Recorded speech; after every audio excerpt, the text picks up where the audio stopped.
Hi and welcome to my video about Carley Fortune.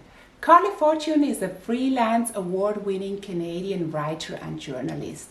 She was born in Toronto and spent her young life in the suburbs of Sydney, Australia, and in Barry's Bay.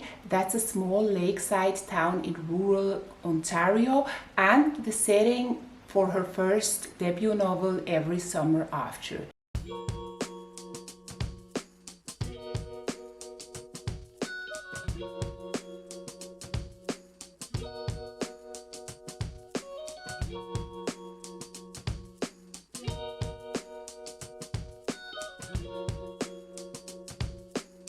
She comes from a real working class community. Her parents owned their own restaurant. Carley Fortune holds a Bachelor of Journalism degree from Toronto Metropolitan University, formerly Ryerson University.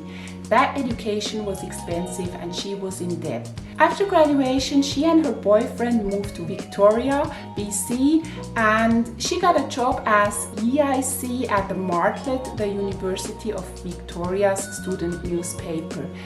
She then moved back to Toronto and worked as an editor at the Globe and Mail, Toronto Life, and the Grid, among other publications, as well as social platforms and magazines such as Chatline, Flair, and Today's Parent, writing in a wide range of topics including arts and culture, travel, health, and science. Most recently, she was the managing editor of Refinery 29 Canada. Every Summer After is her debut novel and a love letter of sorts to the place where she grew up.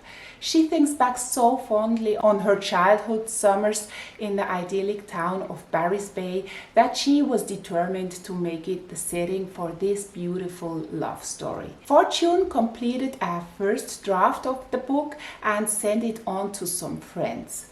4 months later, she had a book deal in the bag. Sounds like a real Cinderella story, doesn't it? The book immediately made the New York Times, Globe and Mail, Toronto Star, and USA Today bestseller lists and became an international bestseller. The novel's success prompted Fortune to become a full-time author. Her second book, Meet Me at the Lake, is due out in May 2023, and it looks like it will be no less successful. Here are some more facts about Carley Fortune. Her hobby is jogging, which is how she gets her mind off the stresses of everyday life. Her city of longing is London, because when she traveled to London in 2015 on a short work trip, she felt comfortable and immediately connected to the city. Despite this, she now lives in Toronto with her husband and 2 sons. Yes, that's all I've found about Carley Fortune at the moment. There's not much more to tell about her at the moment, as she still is fairly new on the international best-selling authors list. But I'm sure that we will read many more successful books from her, and I'm already looking forward to it. Thanks for listening and see you soon. Bye.